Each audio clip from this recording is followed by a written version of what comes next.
niveau qui était Tzedaka. Tzedaka, c'était quoi? C'était combler le manque.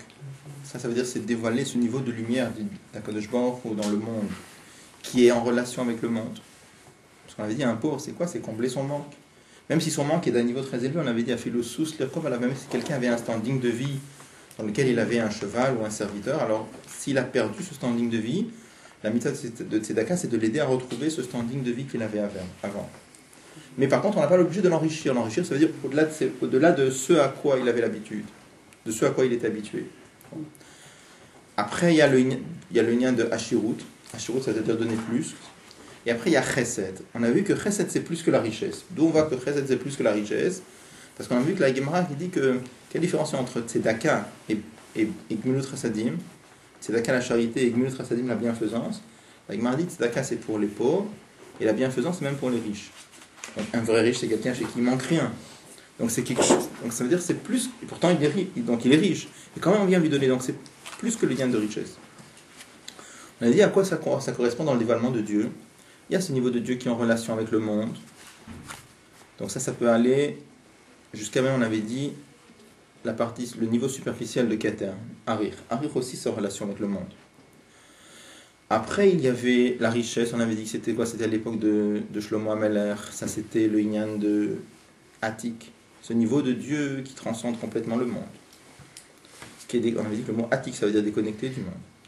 Et après ce qu'on avait vu la dernière fois c'est que les Atid Lavo, comme Asher viendra, ça sera un dévoilement plus haut que ce qu'il y avait à l'époque de Shlomo Ameler. Ça sera le niveau de Pnimiyut Atik. Pnimiyut Atik, globalement, c'est l'essence de Dieu. Dans le Mamar, il avait expliqué, parce que on a vu que ce Mamar était un bios, c'est une explication sur un Mamar du Rabbi Rachab. On a vu que dans le Mamar du Rabbi Rachab, il disait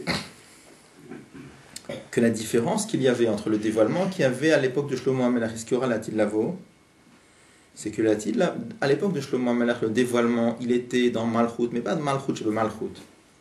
Malchut telle qu'elle était englobée dans Yesod. On avait expliqué globalement que le dévoilement, il était jusque dans ce niveau du monde, mais le monde qui était en élévation.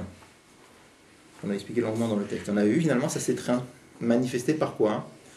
Par le fait que le dévoilement de Shlomo Amelach, même si c'était un dévoilement qui était Bederer Shalom, c'était pas une Milchama, et que les étincelles, elles étaient attirées chez lui, comme on a vu que la reine de Malkat Sheva, la reine de Saba, avait apporté des étincelles à Shlomo Amelach. Mais c'était quand même des étincelles qui sentent, qui ont un cache. Pourquoi elle est venue? Le pshat simplement dit pourquoi elle est venue, parce qu'elle était curieuse, elle avait entendu parler de la grandeur du roi Salomon, elle avait voulu venir. Mais Chassoud explique pourquoi elle est venue, parce qu'elle était attirée quelque part par le Gilui Elokut, par le dévoilement de Dieu. Donc c'est-à-dire quelque part c'était des étincelles qui ont un certain kesher avec la lumière. Il y a des étincelles qui sont tellement éloignées qu'elles n'ont plus du tout de rapport avec la lumière, et à tel point qu'on a vu qu'il y a des étincelles qui sont même éteintes, on avait vu. Et là, Tilavo, quand ma chère viendra, c'est qu'on aura le dévoilement même dans ces niveaux-là. Alors, et le Rabbi Rachab, dans son mamar, dit pourquoi. Il dit parce que la Tilavo, pourquoi ça descendra plus bas? Parce que c'est un dévoilement qui vient de l'essence de Dieu. Quand on lit le mamar du Rabbi Rachab, on a l'impression, qu'est-ce qu'il veut dire? Quel rapport? Pourquoi? On avait dit parce qu'on a l'impression que c'est à cause ce qu'on dit en Chassout, il y a un principe en Chassidut. Kol hagavoa beyoter yored lemata beyoter. Plus on a affaire à une chose, un dévoilement élevé, plus ça descend plus bas. C'est un principe connu, comme on a même par exemple l'exemple d'un mur de pierre. Quand un mur de pierre s'écroule, la pierre la plus haute, c'est celle qui tombe le plus loin. Un autre exemple qu'on donne, c'est quand on veut expliquer des choses très très très très profondes à un élève simple, on ne peut pas prendre un professeur normal. Il faut prendre un professeur qui est particulièrement élevé. Et comme lui, il est particulièrement élevé, il aura la possibilité de descendre très très bas. Donc, il y a ce principe en Chassidut, Kol hagavoa beyoter yored lemata beyoter. Tout ce qui est plus élevé est capable de descendre plus bas. Donc, en lisant le mamar du Rabbi Rachab, on a l'impression que pourquoi le dévoilement, la Tzidlavo viendra, ça va aller partout. Même dans les étincelles qui sont complètement éteintes, qui sont complètement déconnectées. Et le Rabbi avait rajouté, pour rappeler dans la note, il a dit, pas simplement dans les étincelles qui sont complètement déconnectées, même dans le Gashmi lui-même. D'accord? Pourquoi? On a l'impression que c'est à cause de... Parce que c'est un dévoilement plus haut, comme c'est l'essence de Dieu, comme il y a ce principe de Kol hagavoa beyoter yored lemata beyoter, tout ce qui est plus élevé, ça descend plus bas. On a l'impression que c'est ça le pshat. Le Rabbi dit que c'est pas ça le pshat. Le Rabbi dit autrement. Le Rabbi dit, étant donné qu'il s'agit de Pnimiyut Atik, c'est-à-dire que ça c'est quoi? C'est Atzmut Orem Sof, c'est l'essence de Dieu. Alors, à propos de l'essence de Dieu, on avait dit il n'y a rien en dehors de lui. Ça veut dire quoi? Que Hamitati Matso, sa vraie existence, ça c'est l'existence de tout. Donc le Rabbi rentre ça dans les mots du Rambam en vérité. Je ne sais pas si le Rambam voulait dire ça, mais en tout cas, comme ça le Rabbi apprend ça dans les mots du Rambam. Bon. Alors ça c'est un mot très très très très profond en vérité. Ça veut dire quoi?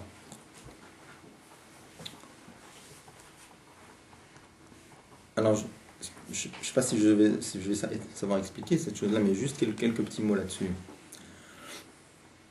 Il y a l'essence de Dieu et il y a le dévoilement de Dieu. L'essence de Dieu, c'est Akadosh Baruch Hu lui-même. Le dévoilement de Dieu, c'est quoi?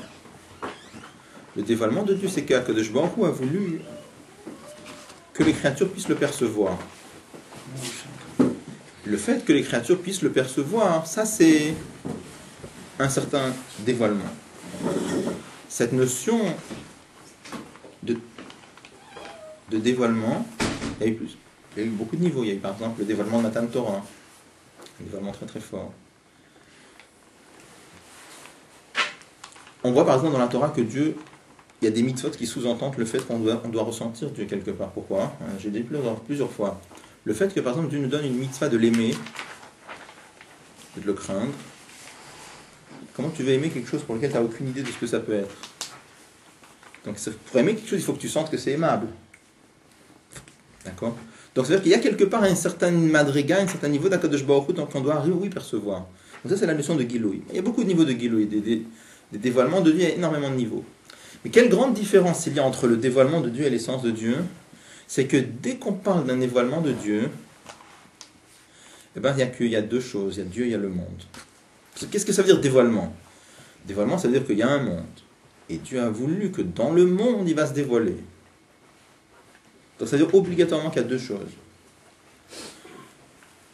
Et pour arriver à expliquer l'unité de Dieu, il n'y a que Dieu vraiment. Là-dedans, il faudra expliquer que le monde, il est battel, que le monde, il n'a pas d'existence propre, qu'il est complètement soumis. Et d'accord. Mais sauf kol sof, avec tous les biorines qu'on va donner, ça reste deux choses. Par rapport à l'essence de Dieu, il n'y a pas deux choses, il y a une seule chose, c'est que Dieu. Et même quand on dit qu'il a créé un monde, c'est toujours lui-même. Alors c'est très très difficile à expliquer, mais dans les mots, le Rabbi fait rentrer ça dans les mots du Rambam, il dit que de sa vraie existence. Le Rabbi explique c'est quoi les mots du Rambam, la vraie existence de Dieu, c'est son essence. Tout a été porté à l'existence. Il n'y a rien d'autre que Dieu. Et tout ce qui existe, en réalité, c'est un avec Dieu. Alors, c'est des choses qu'on a beaucoup de mal à comprendre. Alors, tout doucement, avec la marque de Chassidut, c'est des choses qu'on arrive de temps en temps à percevoir un tout petit peu, mais ce sont des choses très très compliquées. Quand tu dis l'essence de Dieu ici, c'est Atzmut Or Ensof, c'est quand même un dévoilement. C'est un Atzmut Or Ensof. Là, ça veut dire Atzmut. C'est Atzmut Or Ensof. Oui. On est en dehors de. C'est pas Atzmut Or Ensof. Parce que là, il dit Pnimutatik, d'accord? Donc, quand il dit Pnimutatik, même si c'est Acharat Tzimtzum, mais c'est rien de Etzem qui est Acharat Tzimtzum. C'est le Koach HaEtzem qui est dans le Or, peu importe, mais c'est. Enfin, c'est. Mais c'est pas. Si, c'est Atzmut. Ouais, c'est Atzmut, c'est ça. Parce qu'il dit ces mots-là. Mais parce que ça, c'est. Là, ça veut dire le Etzem, là. Ah, d'accord, c'est pas de l'Etzem. Ouais. Il n'y a pas de Tzimtzum sur l'Etzem. Non. Donc ça passe. Oui. Oui.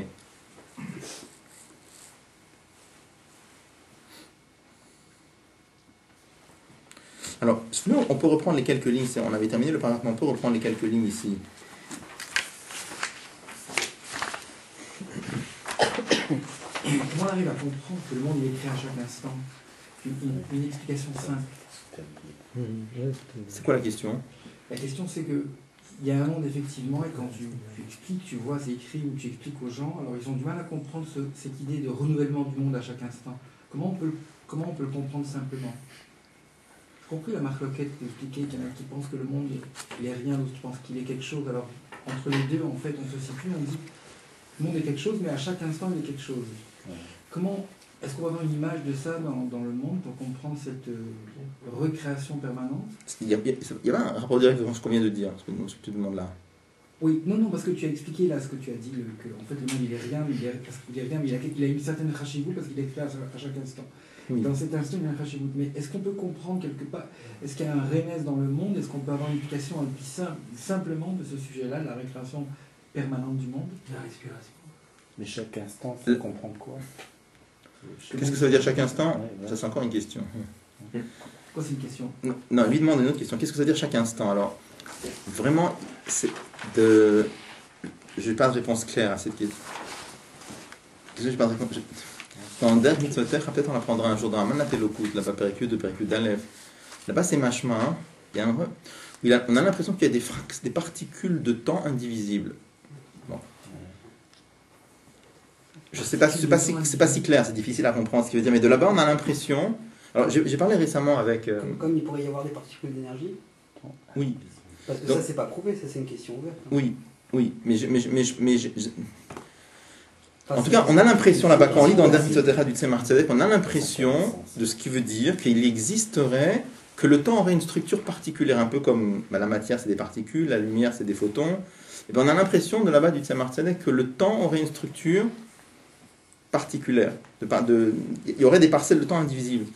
Et donc, je discutais il n'y a pas longtemps avec Yosef Benamou. Il me disait qu'il y avait maintenant de nouvelles théories en physique qui tendraient à dire ça, mais ça reste des théories. Je sais, j'y connais rien, je ne sais pas du tout mon lien, mais il semblerait donc qu'il y aurait des théories dans ce sens-là. Que le temps aurait une structure particulière. Donc, la question reste ouverte. Qu'est-ce que ça veut dire chaque fraction de seconde? Je ne saurais pas dire exactement qu'est-ce que ça veut dire, comment on détermine la fraction de seconde.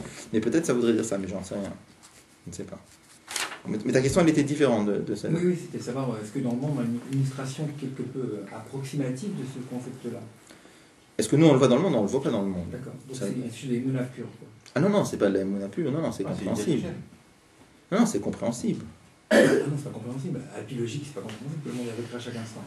C'est pas de preuve. Dire ça, c'est vraiment une question des monas. La pierre. Donc, on va essayer de répondre, mais il n'y a pas de pour pas embrouiller tout le monde, c'est juste qu'il n'y a pas de rapport direct avec ce que je viens de dire. Donc, je reviens sur une question qui est indépendante. Donc, pourquoi est-ce qu'on doit dire que Akadosh Baruch Hu renouvelle le monde chaque fraction de seconde? Donc, ce qu'il faut arriver à comprendre, c'est que la notion de monde, c'est quelque chose qui est c'est impossible que ça existe. C'est quelque chose qui ne peut pas exister. Et à partir du moment où on prend ça, après, ça vient tout seul. Mais si ça ne peut pas exister, nous, on n'existe pas. Non. À la fin, pourquoi ça existe? Parce que comme Dieu est Kol Yachol, comme Dieu il peut tout faire, il peut faire des choses impossibles. Mais a priori, on peut le comprendre intuitivement. Imaginez-vous avant Bereshit. Ça veut dire quoi avant Bereshit? Ça veut dire il n'y a pas de matière, il n'y a pas d'énergie, il n'y a pas de temps, il n'y a pas d'espace, il n'y a pas de logique. Qu'est-ce que ça veut dire avant Bereshit quand il n'y a pas de temps? D'accord. En tout cas, il n'y a rien. D'accord? Et tout d'un coup... Alors quand je dis il n'y a pas d'espace, ça veut dire quoi il n'y a pas d'espace? Encore une fois, imaginez maintenant je prends une boîte en verre, et que dans cette boîte en verre, je prends un aspirateur à air et je retire toutes les molécules d'air. Et je te demande qu'est-ce qu'il y a dedans. Tu vas me dire il n'y a rien. C'est pas vraiment rien. Parce que ce rien en vérité c'est un espace à 3 dimensions, qui a des propriétés mathématiques et physiques bien précises. Première propriété, c'est que je peux le remplir, je peux mettre des affaires dedans. Deuxième propriété, c'est que je peux mettre un repère, je pourrais donner des coordonnées à tous les points. C'était pas évident. Avant Bereshit, même ça, il n'y avait pas. Donc imagine-toi, on te dit, tu sais quoi, il n'y a rien, c'est-à-dire même pas d'espace. Parce que faut bien comprendre que l'espace, c'est une création, c'est-à-dire que si Dieu avait voulu, il aurait pu nous créer tout plein, des créatures sans épaisseur à 2 dimensions. Si Dieu avait voulu, il aurait pu nous créer à 1 dimension. On est comme ça parce que Dieu nous a créé comme ça. Ça, je veux dire, il y a 3 dimensions parce que Dieu a créé 3 dimensions. Donc imaginez-vous, avant Bereshit, il n'y a rien. Et tout d'un coup, il y a 3 dimensions, plus le temps, plus la matière, mais c'est complètement impossible. D'où ça vient un truc pareil? Donc, à partir du moment où on comprend cette notion-là que c'est impossible, alors comment il peut y avoir? Parce qu'il y a le monde à la fin. Pourquoi il y a le monde? Parce que Dieu peut tout faire. Ok, Dieu peut tout faire. Mais même une fois qu'il l'a fait, ça reste toujours impossible. C'est pour ça qu'il doit le refaire. C'est ce qu'on avait expliqué. C'est comme la pierre. Quand tu jettes une pierre, comment on l'avait expliqué la dernière fois? La nature d'une pierre, c'est quoi? C'est de te rester tranquille ou d'être soumis à la pesanteur, en tout cas de tomber vers le bas. Et quand tu la jettes vers le haut, elle vole. Est-ce qu'il y a une seconde où la pierre, elle vole toute seule? Jamais. Comment la pierre, elle vole? Grâce à l'énergie que tu as mis dedans. Donc chaque seconde où la pierre elle vole comment? Grâce à l'énergie. Bon. Maintenant, prenons la seconde où la pierre elle vole. Est-ce qu'elle a perdu sa nature à elle de tomber vers le bas? Non. Elle a toujours cette nature-là, seulement l'énergie que j'ai mis en elle lui fait faire le contraire de sa nature. Bon. Et bien le monde c'est pareil. Même à la seconde où le monde existe, le monde est un événement impossible. Et cette nature de ne pas exister, il l'a toujours gardée. Il ne peut pas exister. Mais comme Dieu est Kol Yachol, il peut tout faire. Donc il peut faire qu'il y aura le monde. Mais la fraction de seconde d'après, il faut qu'il recommence. Parce que c'est toujours impossible que le monde existe. Du côté du monde, je parle. C'est comme la pierre. La pierre, de par sa nature, elle tomberait. Qu'est-ce qui fait chaque seconde qu'elle vole? C'est qu'il y a la force de l'homme. Et quand la force que l'homme a mis dedans et devient nulle, ça s'arrête. C'est pareil pour le monde. C'est quelque chose qu'on peut comprendre. Ça, c'est pas juste une affaire d'émouna. Ouais, mais la pierre, à un moment donné, elle reprend sa nature, puisqu'elle tombe. Elle a jamais. C'est pas qu'elle reprend, elle a toujours eu sa nature. Et pourquoi elle tombe, la pierre? Parce que l'énergie qu'on a mis dedans, elle est nulle, elle s'annule. Mais si l'énergie, on la renouvelait, elle volerait encore. Et c'est pareil pour le monde. Le monde, sa nature, c'est de tomber, c'est-à-dire de ne pas exister. Maintenant, comme Dieu est Kol Yachol, il peut tout faire, il peut faire que ça va exister. Donc ça existe. Mais c'est chaque seconde, alors, fraction de seconde, je ne sais pas dans quelle... Il fait que ça existe. Mais ça va beaucoup plus loin, parce que ça veut dire qu'il a créé les caractéristiques du monde. Comment? Il a créé les caractéristiques du monde. Oui. Nos propres caractéristiques à nous, déjà. Bien sûr. C'est vrai. C'est-à-dire qu'avant de créer le monde, il faut créer la notion de monde. Je veux dire. C'est-à-dire que quand vous dites par exemple, vous dites je vais fabriquer une table. Bon, alors, premièrement, vous ne créez pas grand-chose, vous allez prendre la planche qui existe, le bois qui existe déjà, vous allez le couper, vous allez mettre quelques clous, etc. Mais la notion de table, elle existait déjà avant vous. D'accord? Un monde, ça veut dire, avant que Dieu crée le monde, la notion de monde n'existait pas. Enfin, les quand même, il faut faire en même temps.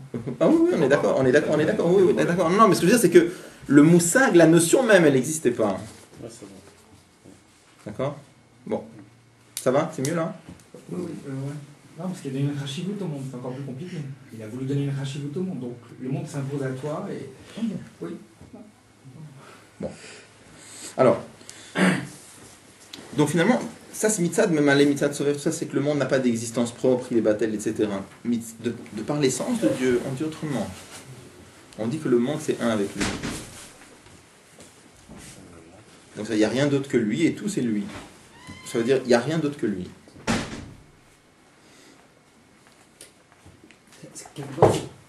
C'est difficile d'expliquer autrement si on nous dit que par exemple il y a une mitzvah de ne pas tuer ou de mettre les tefilines.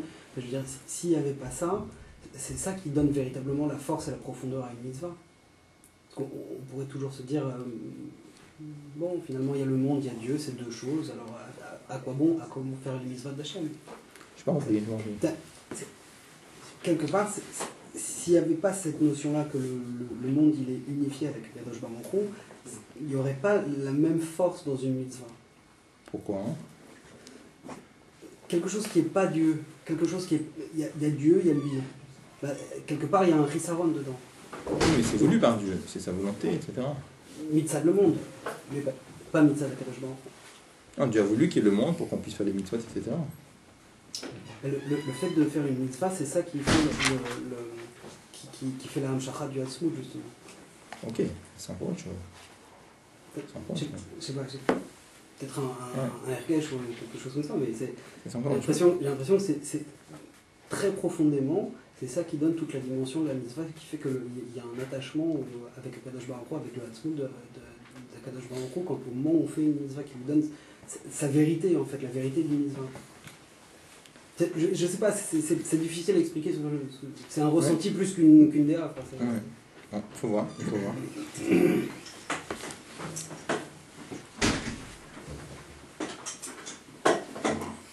Alors, je reprends page Nunaled à la deuxième ligne. Vous voyez après le petit 63 qui est là-haut. On l'avait déjà fait, mais je le reprends rapidement. La et c'est pour cela, à l'idée, Gilui Pnimutati, donc page Nunaled à la deuxième ligne. Par le dévoilement de Pnimutati, c'est-à-dire l'essence de Dieu. Yeyenir gash bechol davar, on ressent dans chaque chose, on ressentira dans chaque chose comme un cher viendra, shemtsiyutohu elokut, que lui-même c'est de la divinité. Palpis et Yeshloma d'après cela on peut dire Shagi luibehao lam sheliadeam shachat Pnimutatik legabe matzava olam sheabim shlomo. le dévoilement de Dieu qui aura quand Mashiach viendra par rapport au dévoilement de Dieu qui a déjà eu à l'époque de Shlomo HaMelech.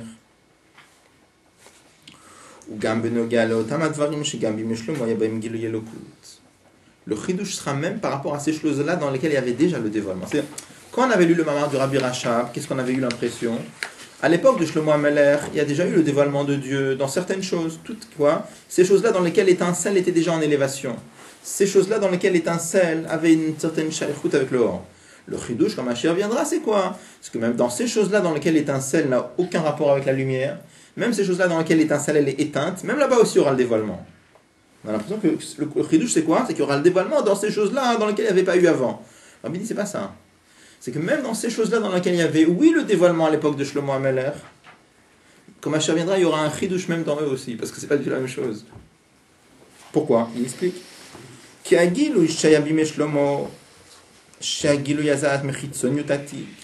Le dévoilement qu'il y avait à l'époque de Shlomo HaMelech qui venait de Atik, mais la partie superficielle de Atik, le dévoilement c'était comme quelque chose en plus par rapport à l'objet. Il y avait l'objet, il y avait la lumière. C'est deux choses.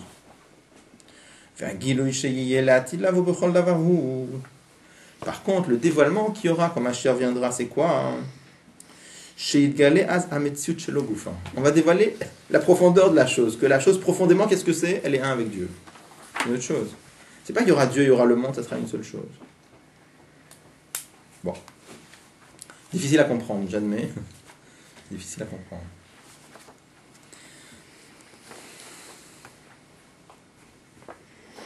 C'est le même mot pour ceux qui comprennent dans le mamar. Des fois, vous avez, il y a un mamar du. On amène toujours en face d'un bioré Azor du Admor Tsaï où il dit là-bas que la Tidlavo on va dévoiler que le Yesh Anivra c'est pareil que le Yesh Amiti. Que le Yesh, le il y a existant, il est un avec le vrai Yesh, qui est l'essence de Dieu. Alors c'est la même chose, c'est le même mot. C'est quoi le chidouche avec le Kalimal Marash? Quelle différence entre le monde et une note du Rabbi là-dessus? Il y a une question qui demande. Il demande. Il y a une réponse du Rabbi là-dessus. Je sais pas si je.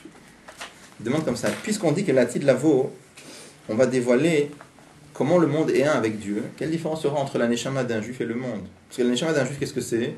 C'est une parcelle de Dieu. Tu me dis la Tidlavo, qu'est-ce qui va se dépasser? Qu'est-ce qui va se passer? On va dévoiler que le monde en profondeur, qu'est-ce que c'est? C'est de la divinité. Quelle différence entre le monde et la Neshama d'un juif alors? La Neshama, c'est du Etzem et du Or, c'est les deux. Il y a du Etzem dans les Neshama, il y a du Or. Donc quel problème? Ça peut rester du Or. Comment tu réponds, mon vieux? Dans le Neshama, il y a deux niveaux. Il y a la Neshama, c'est un Etzem, il y a le Etzem, mais qui est complètement au-dessus du Dilou, donc il n'a pas besoin de se. Il y a le Or, il y a Racham Nishmat Adam. Il y a deux niveaux dans le Neshama. Il y a un niveau Etzem et un niveau Or. Donc quel est le problème si le Echad se dévoile dans le monde? Quel problème pour la Neshama? Mais la question c'est quand Mashiach viendra, quelle différence il y aura entre la Neshama d'un juif et le monde? Si que quand Mashiach viendra, on va dévoiler que le monde est un avec l'essence de Dieu et la Neshama d'un juif c'est un avec l'essence de Dieu, quelle différence? Alors tu peux voir, la Sikha elle est dans Chelek Yudbet, c'est dans Tazria. Il y a une note de Rabbi là-bas, une note sur une note en bas. J'ai du mal à comprendre ce qu'il dit là-bas.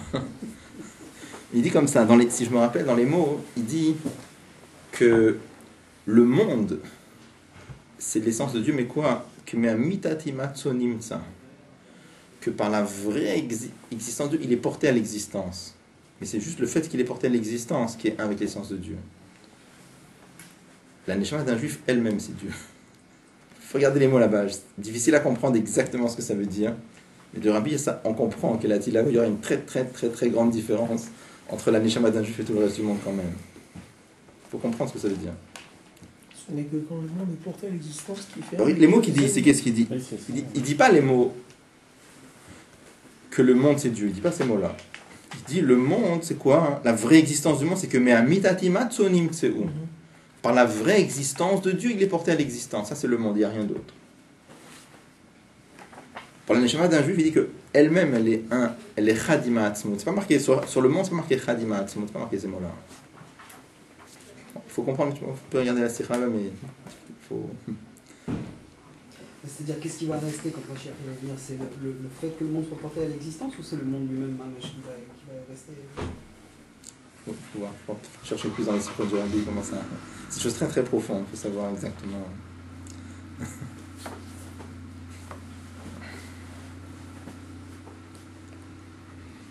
Bon, allez, on avance ensuite bête.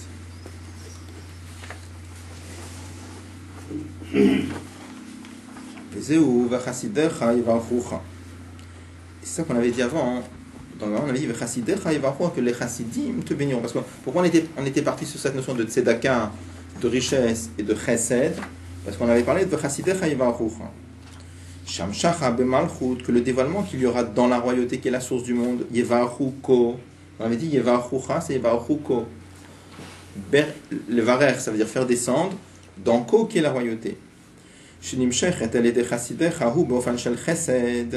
dans une façon de bonté, c'est-à-dire à flagata tov, un tov énorme.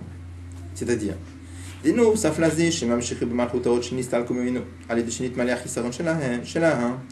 en plus du fait qu'on fait descendre dans la royauté ces lumières qu'il y avait avant et qui ont été supprimées, donc ça veut dire combler le manque.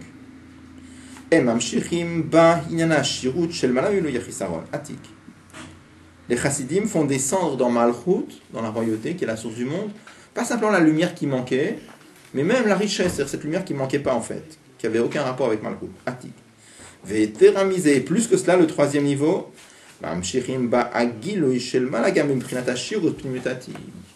ils font descendre même un niveau plus profond que ça, Pnimutatik.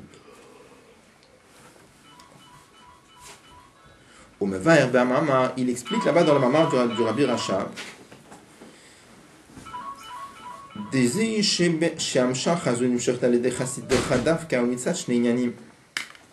Pourquoi on dit que ce dévoilement-là, qui est-ce qui l'emmène? C'est ce qu'on appelle chassidecha. Il donne là-bas dans le mamar, il donne deux raisons, deux inyanim. Premièrement, mitzad bitul shelahem, parce que ce sont des gens qui sont complètement effacés. Il y a des gens qui sont complètement, qui font rien du tout pour eux, ils font tout que pour Dieu.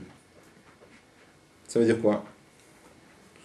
Ça veut dire, quand on fait une mitzvah, il y a un niveau, par exemple, où quelqu'un peut vouloir faire une mitzvah parce qu'il a envie de s'élever spirituellement. C'est-à-dire, à la fin, il fait la mitzvah pour lui. Si il fait ça, c'est déjà pas mal, mais ça veut dire qu'à la fin, il fait la mitzvah pour lui. Il veut que lui s'élève spirituellement. On a vu que le niveau de chassidecha, c'est un niveau justement de tzaddik qui ne pense pas du tout à lui. Il fait juste que pour Dieu. C'est ça qu'il dit. Comme les paroles du Zohar qu'on avait citées avant dans le paragraphe Eizo chassid, qu'est-ce qu'on appelle un chassid? Amit chassidim kono, celui qui fait du bien à son créateur. Ça veut dire, en tout cas, il ne pense pas du tout à lui, il pense que à Dieu.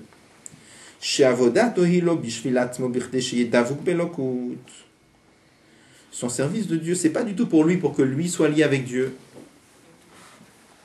Ça, c'est un niveau plus haut encore. Moi, je dis un niveau plus bas. Je dis, ce niveau-là, quelqu'un qui fait les mitzvot pour s'élever spirituellement, ça, c'est vraiment de l'égoïsme. C'est un égoïsme très, très élevé par rapport. Mais ça s'appelle aussi de l'égoïsme. Et après, il y a un niveau plus haut. Quelqu'un qui fait les mitzvot pour se lier avec Dieu. Il n'est pas en train de penser à son bien. C'est même pas ça le lien.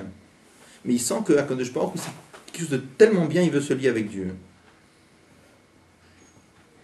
Il cherche, mais c'est pas parce qu'il cherche son évasion spirituelle. Quand il dit il cherche son évasion spirituelle, il cherche à gagner quelque chose. Pas il cherche à gagner quelque chose. Il sent que Dieu c'est tov bet, c'est un bien absolu. Il veut se lier avec le bien absolu. Il y a deux niveaux. Il y a un niveau de tov li et il y a tov. Il y a un niveau de c'est bien pour moi. Il y a un autre niveau beaucoup plus fin. C'est pas bien pour moi, c'est bien dans l'absolu. Je pense pas à moi maintenant. La chose elle est bien, il faut le faire. C'est plus que ça encore. Donc c'est même pas pour être lié avec Dieu, mais c'est pour Dieu. Et la Letzor Gavoa, mais c'est pour Dieu qui me voit Betania, comme c'est expliqué dans Tanya, donc à propos des tzadikim. Donc ça c'est ce niveau-là où on dit que leur avoda, elle n'est pas du tout pour eux.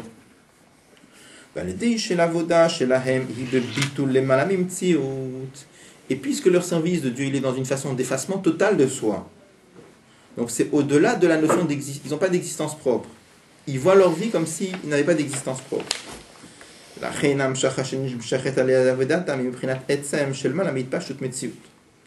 C'est pour cela que le niveau de Dieu qu'ils dévoilent avec leur travail, c'est l'essence de Dieu, qui est au-delà du dévoilement. Il dit Atik.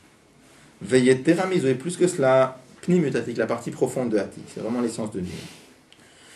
Donc ça, c'est un point qui dit là-bas dans le Mamar du Rabbi Rachab. Là, c'est dans la Rabbi Rachab, parce que le Bepol qui fait une mise en même temps que Bana, il a le même niveau qui descend, mais il ne le ressent pas. Ouais. Ça veut dire qu'il ressent.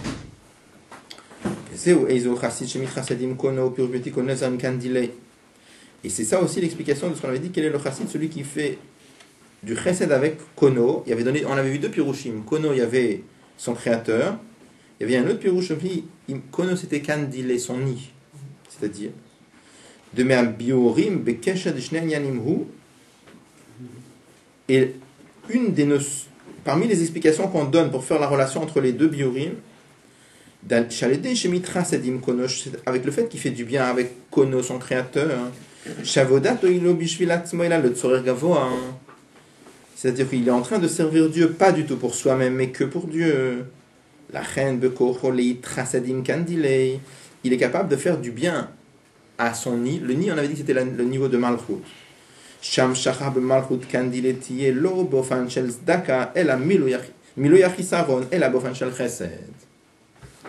Par le fait que son service de Dieu, il est que pour Dieu, c'est ça qui fait qu'il est capable d'amener le dévoilement dans Malchut. Mais quel dévoilement? Chesed. Chesed, c'était quoi?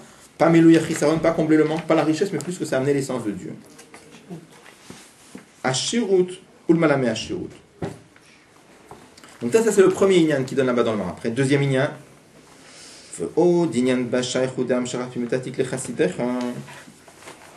Encore un point qui dit là-bas dans le Mama, dans le rapport qu'il y a entre Pnimutatik et l'Inyan de Chassidecha.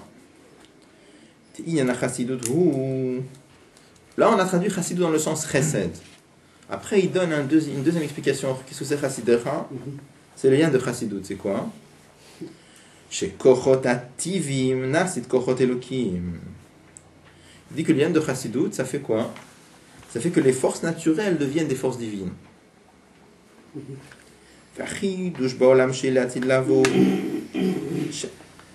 Et la nouveauté qu'il y aura dans le monde quand Mashiach viendra, par le dévoilement de Pnimutatik, de l'essence de Dieu, comme c'est marqué dans les prophéties, Dieu dit à ce moment-là, je transformerai les nations.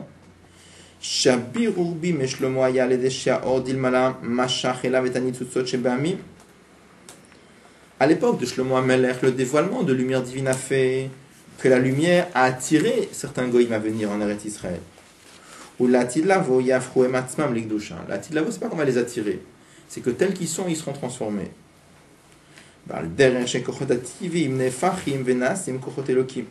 Comme on dit que le lien de Chassidut, c'est de faire que les forces naturelles, ça devient comme des forces divines. Donc il donne, là-bas dans le Mamar du Rabbi Rachab, il dit deux choses. Il dit quel rapport? Pourquoi est-ce qu'on dit que ce grand dévoilement de Chesed, c'est ces gens-là qu'on appelle Chassidim. Chassidim dans le sens des tzadikim d'un très très haut niveau. Ils font un dévoilement pareil. Il dit deux points. Il dit premièrement parce que ce sont des gens qui ne pensent pas du tout à eux-mêmes, qui s'effacent totalement. Il dit ces gens qui s'effacent totalement, ils ont la possibilité de toucher ce niveau de Dieu qui est déconnecté des dévoilements, l'essence de Dieu. Deuxièmement, il dit parce que pourquoi ça s'appelle les Chassidim? Pourquoi ces tzadikim-là on les appelle Chassidim? Parce qu'il dit c'est lié avec le lien de Chassidut. Qu'est-ce que c'est le lien de Chassidut? Que les kochot ativim, que les forces naturelles deviennent des forces divines. Et ça c'est lié avec le dévoilement d'Ilatid Lavo. Pourquoi? Parce que l'Ilatid Lavo, Dieu va transformer, comme on l'a dit tout à l'heure. On a fait en sorte que dans le monde, on va sentir comment le monde il est profondément c'est Dieu. C'est-à-dire que faire en sorte que les goïms tels qu'ils sont, eux aussi ils vont servir Dieu. C'est pas le chat de kochot ativim, c'est kochot elokim. On va voir dans la suite. Et là le Rabbi demande une question. L'Ichora Mashma. Des mots que le Rabbi Rachab emploie quand on regarde l'enchaînement des idées dans le Mamar du Rabbi Rachab, on a l'impression on a l'impression que le dévoilement de l'essence, le fait d'amener l'essence de Dieu dans le monde, ça vient par quoi? Ça vient par le bitul, le premier point. Et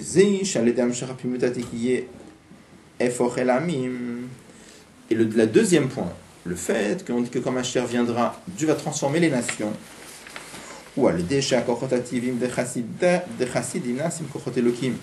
C'est parce que les chassidim, ce sont des gens-là qui transforment les forces naturelles en forces divines. Donc on a l'impression dans le Mamar du Rabbi Rachab, quand on lit les mots que le Rabbi Rachab dit, on a l'impression que vraiment il parle de deux points. Le bitoul de cette tzadikim qu'on appelle chassidim, ça fait quoi? Ça fait le dévoilement de l'essence de Dieu. Et le fait que ces tzadikim qu'on appelle chasdim transforment les forces divines, les forces naturelles en forces divines, c'est ça qui fait que la Tid Lavo, les goïms vont être transformés. Et le rabbi demande pourquoi il faut deux choses. L'Ichor, il dit là, il en a besoin de comprendre. Et l'Ichor, a priori.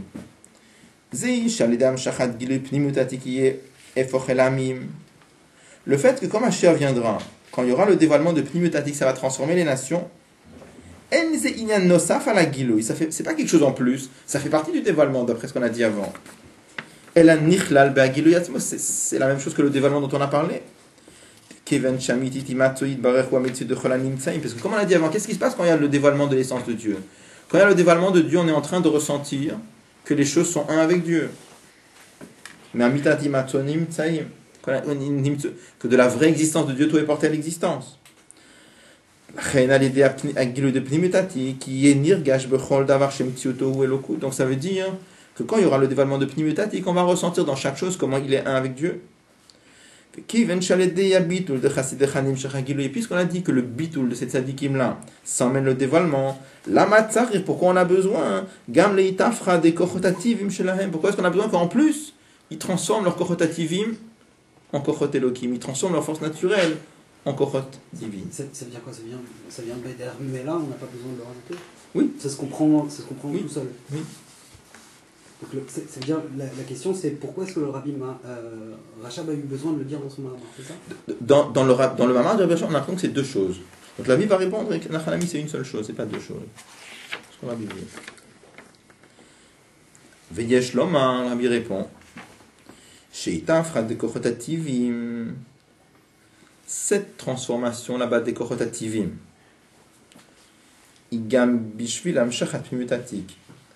c'est aussi pour le dévoilement de Pnimutatik, ça fait partie, c'est un. L'idée c'est quoi?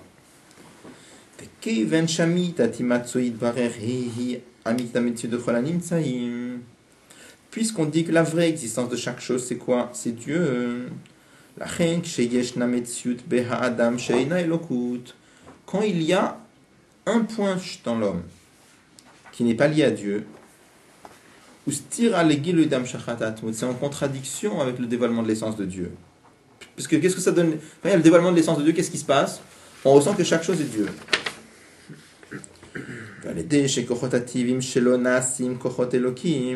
Et par le fait que les forces naturelles deviennent des forces divines de Yesh Loma. Chez Zéna, c'est à l'aider chez Nirgash Bobehelem al Kolpanim. Shameami Tatimat, Soïd Barechia Metsut Shelom, Yamshach Atagil de Pnimutatik. C'est ça qui fait le dévoilement de Pnimutatik. Alors, je vais juste donner un petit exemple de ce que ça peut vouloir dire. On peut voir par exemple dans le monde que le monde c'est un monde. Et que nous par exemple on peut voir que Dieu nous a donné une main et une tête et des pieds, des différentes parties dans notre corps, etc. Et différentes kochotes. Et on a ces kochotes-là. Et comme il y a ces kochotes-là,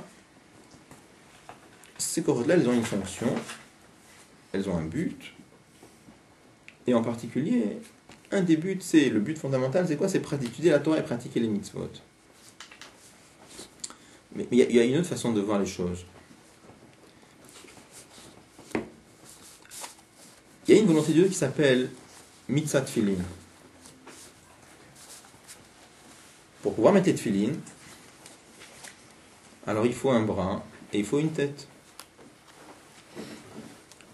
Un juif peut arriver à c'est une madriga. Un juif peut arriver à sentir. C'est pas que moi j'ai un bras et j'ai une tête. C'est pas ça. Il y a une chose, il y a la mitzvah de tefillin. Et comme la mitzvah de tefillin, c'est mettre des tefillin sur le bras et mettre les tefillin sur la tête, alors on a besoin que la mitzvah de tefillin s'accomplisse. Donc il y a une seule chose ici, il y a mitzvah de tefillin. Et pour qu'il y ait mitzvah de tefillin, alors il y a ce inyan de... Mais les khatrila, ils voient que ça. C'est-à-dire... Et j'ai pris l'exemple de mitzvah de tefillin, mais toute sa vie, il la voit comme ça. J'ai pris la main, ça peut être aussi pour donner la tzedaka. Mais les khatrila, ils voient chaque prat de sa vie, qu'est-ce que c'est? C'est Dieu. Il n'y a que ça. C'est une argachab. L'argachab d'un homme normal, c'est quoi? Moi, je suis un être humain que Dieu a créé. Et je suis là pour quoi faire sur terre? pour étudier la Torah, pour pratiquer les mitzvot. C'est déjà pas mal. Mais la Hargasha, c'est quoi? C'est moi, je suis un être humain. Un être humain, pourquoi faire? Pour faire les mitzvot. C'est déjà excellent. Là, on dit plus que... Il n'est pas en train de sentir qu'il y a un être humain ici. C'est même pas ça. Il est en train de sentir, voilà, il y a une mitzvah de Dieu qui s'appelle mitzvah... Je prends l'exemple de Tfilin, mais c'est pareil pour tous les mitzvot. Il y a une mitzvah de Dieu qui s'appelle la mitzvah des Tfilin. Et pour que la mitzvah de Tfilin puisse... C'est même pas moi qui l'a fait. Pour qu'il y ait une mitzvah de Dieu qui puisse s'accomplir, alors on a besoin d'une tête, on a besoin d'un bras. Alors il y a une tête et un bras qui marchent et qui met des Tfilin. Les Khatrila, il voit tous les liens comme il y a un Eloki. Il est même pas en train de sentir il y a moi. Il est même pas en train de dire il est même pas en train de sentir moi j'accomplis une mitzvah. Il est en train de sentir la mitzvah de Dieu s'accomplir. Il est même pas en train de sentir il y a moi ici. Il y a une volonté de Dieu et les Khatrila toute sa vie il est en train de sentir la volonté de Dieu s'accomplit. C'est même pas moi qui accomplis. Il ressent même pas la notion de moi. Ça c'est un des pérochim quand on dit que les kochot tivim sont des kochot elokim. Il y a un niveau, c'est un kohar tivi. Ce kohar tivi, il sert à quoi? Il sert à servir Dieu. Mais il y a un niveau, dès le départ, il voit que ça dedans, il n'y a rien d'autre. J'ai simplifié, mais c'est plus que ça encore. Je ne sais pas comment. C'est ça le pshat de Kochot Tivim, Nassim, Kochot Tivim. Ça, c'est le pshat, c'est simple, ce qu'il veut dire le mot. Le Khatrila, il voit que ça dedans, il n'y a rien d'autre. Le Khatrila, c'est qu'un Yann Eloki. On a besoin de cette condition pour qu'il y ait ce guilouille. Quand on charrie alors. Quand on charrie pour avoir ce guilouille. Souvent quand on voit en Yannim comme ça, en principe on parle de très très haut niveau. Alors c'est sûr que il y a le Nassiador, et le Nassiador par le fait que les gens sont attachés à lui. Je ne sais pas exactement comment ça marche, mais c'est pas... Maintenant, une chose on doit savoir, tous les niveaux que le Rabbi parle dans les Mamas, tout ça c'est une classe.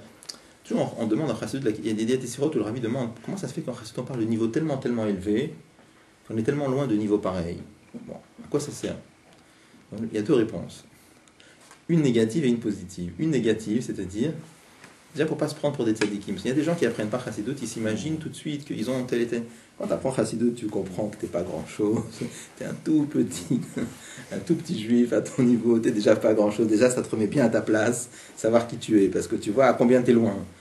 Les gens qui étudient par Chassidut, des fois, ils s'imaginent tout de suite. Il apprend un peu la Torah, ça y est, il est atteint un niveau. Sache bien qui tu es, tu n'es rien du tout. Ça, c'est un premier niveau. Deuxième chose, c'est dit très gentiment. Oui. C'est dit avec beaucoup de douceur. Deuxième chose, ça c'est négatif, c'est shlili. C'est pour qu'on ne se prenne pas pour une chose. Il y a autre chose encore. C'est que tous les niveaux dont on parle en Chassidut, le Rabbi a dit que chacun d'entre nous est capable d'atteindre un niveau pareil, bizeran pinter, en miniature de miniature. De temps en temps, en miniature de miniature, on peut avoir un petit peu de ce niveau. Alors je ne sais pas exactement... Mais il y a peut-être certains moments où dans un... Tous les niveaux, même les niveaux de tzadikim, ça veut dire tous ces niveaux-là dont on parle, c'est Shachanu, et comme l'avait dit, tous les niveaux qui ne sont pas Shachanu, on ne nous en aurait pas parlé. Tout ce que le Rabbi m'en parlait, parce que c'est Shachanu. Bon, je ne sais pas exactement quand et comment et quoi, mais à la fin, bon, je veux dire, on a confiance et si nous on dit c'est que c'est comme ça.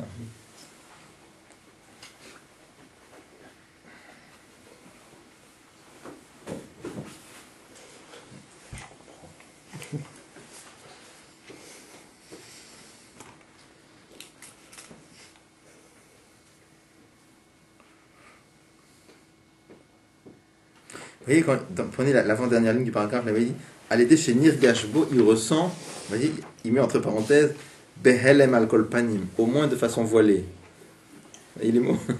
Behelem al-kol panim, au moins de façon voilée. Quand quelqu'un ressent de façon voilée que sa vraie existence, c'est Dieu, alors comment il regarde sa vie? Comme on a dit, toute sa vie c'est un Yan Eloki, toute sa vie c'est un Yan divin.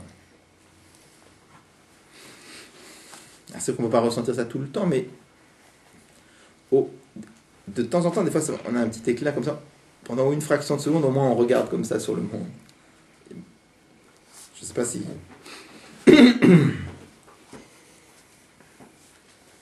Et même si on ne comprend pas vraiment, on sait que ça existe, une idée pareille, déjà, c'est déjà très haut. ça, c'est un juif, c'est possible parce qu'il y a Yitzhak Neshama qui est en lui. Et que s'il se dévoile Yitzhak Neshama, on aura ça tout de suite. Et comme chez un goy, c'est qu'un ridouche chez lui, parce que là, il ne peut pas du tout le savoir, ça. C'est possible. Oui. Donc, je suis pas d'admettre, par exemple, c'est un super ridouche. Nous ne sera pas un ridouche quand il est en Macharali, parce que on a ce potentiel, Bécor. Non? Oui. C'est chez les goyim, mais c'est dans le monde, c'est le ridouche. Bon.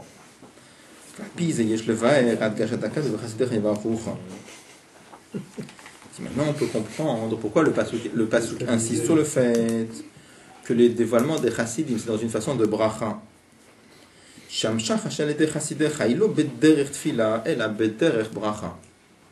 Le dévoilement que ces chassid, ces tzadikim qu'on appelle chassidim amènent dans le monde, c'est dans une façon de bracha. On avait expliqué très longuement avant la différence. Quelle différence entre bracha et tfila? Et comme ça. Qu'est-ce que c'est tfila? Tfila, c'est un homme qui est en bas, et d'en bas, il prie Dieu pour qu'on lui donne. Donc, qu'est-ce qu'on ressent? On ressent que l'homme qui demande, il n'est pas Dieu. Il n'est pas un avec Dieu, puisqu'il demande. Il dit à Dieu, donne-moi. Donc, moi, c'est moi, et toi, c'est toi. Et je te demande à Kadosh Baruch Hu de me donner. Donc, moi, c'est moi, et toi, c'est toi. On est deux choses. Alors qu'une bracha, on avait dit quand un tzaddik donne une bracha, il ordonne. C'est pas qu'il demande, il ordonne. La force qu'il a d'ordonner, c'est ce niveau de divinité qui est en lui. On a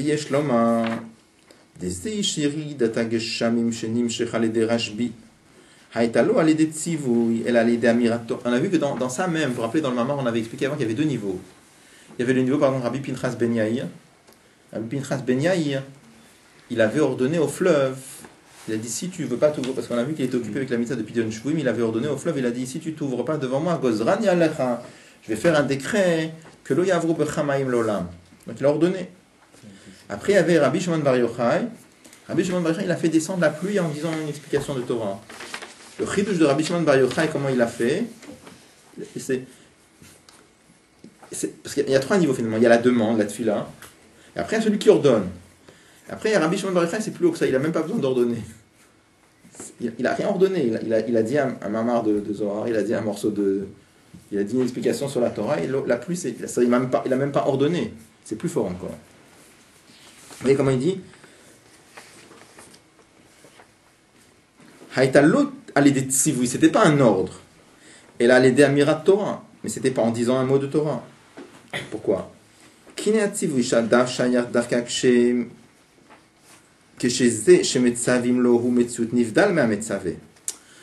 pourquoi c'est comme ça? Parce que le fait de donner un ordre, aussi ça souligne qu'on est deux.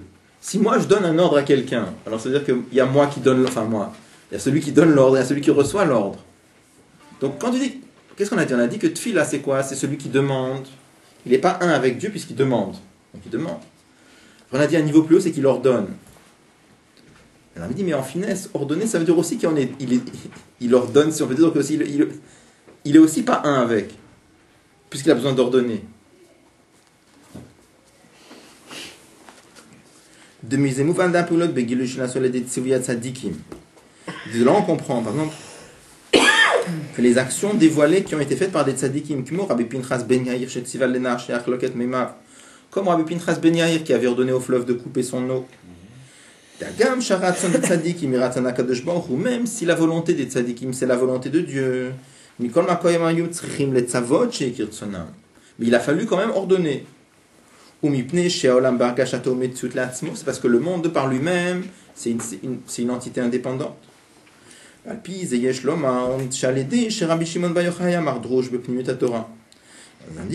comprend de là que quand Rabbi Shimon Bar Yochai il a dit une explication dans la partie profonde de la Torah, Nimshar Giluyat Smut, ça a amené l'essence de Dieu. Mais la vraie existence de Dieu, c'est la vraie existence du monde. C'est pour ça que lui, il a pu amener la pluie sans donner d'ordre. Pourquoi pas? Quand tu dois donner un ordre, ça veut dire que toi, tu es une chose et celui à qui tu donnes l'ordre, c'est une autre chose. Mais comme lui, c'était lié avec le dévoilement de Giloya Atzmut. Giloya Atzmut par rapport au monde, c'est pas deux choses, c'est une seule chose. Il n'y a même pas besoin de donner d'ordre. Tiens un mot de Torah, ça fait la chose directement, sans ordre. Il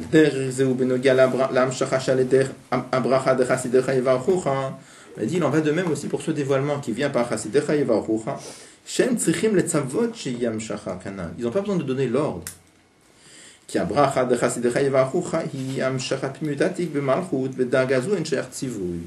ce niveau-là, il n'y a pas besoin de donner un ordre, c'est automatique. Quand il y a ce dévoilement-là, la chose elle se fait sans même avoir besoin de donner l'ordre. Voilà, le passage qui dit clairement, Yevarucha, ça veut dire qu'il bénisse. Oui. Alors, il dit qu'on avait vu avant que dans Bracha, il y a deux façons. Il y a une Bracha B'derech Tzivui, il y a une Bracha où c'est même pas B'derech Tzivui, c'est automatique. Donc c'est pour ça qu'il a été d'avouer les mitzvot dans les bételot, ça veut dire ici. Puisqu'il y aura le dévoilement de l'Etzem, on n'aura plus besoin de donner d'ordre. C'est à faire le lien avec l'autre Sikha là-bas. C'est ça? Ouais, c'est Misama. Donc là, il va revenir avec Pada Beshalom Nafshi.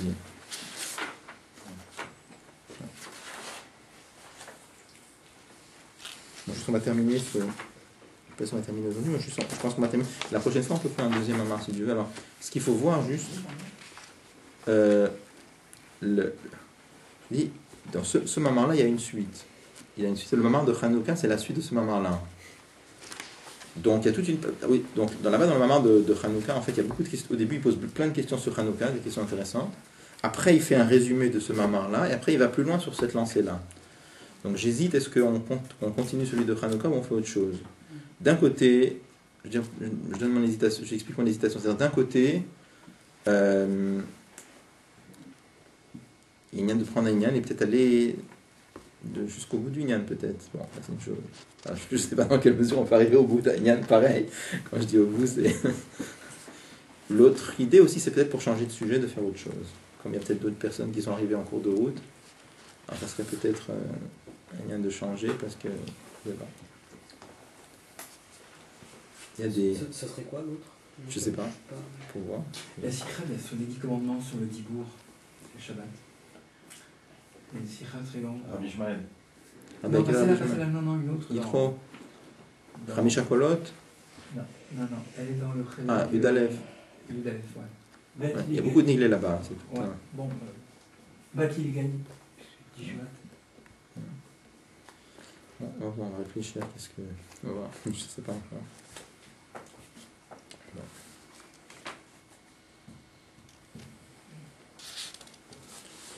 Bon, je pense qu'il nous reste un petit morceau, on va terminer si tu veux la semaine prochaine et je vais voir si on fait la suite ou si on...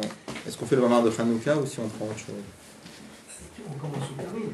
Hein? On a commencé qu'on termine. Non, ce mamar-là, je dis on va le terminer. Mais, je sais pas. Je veux dire pourquoi? Parce que c'est quand même des notions compliquées, c'est pas des notions faciles. C'est pas des notions simples. Est-ce que globalement vous avez l'impression quand même que c'est un peu compréhensible? Hein? C'est ça que... Enfin, globalement, est-ce que vous avez l'impression que c'est... Touche à quelque chose qui est le début du truc. En prenant le risque de continuer. Ouais, je sais pas.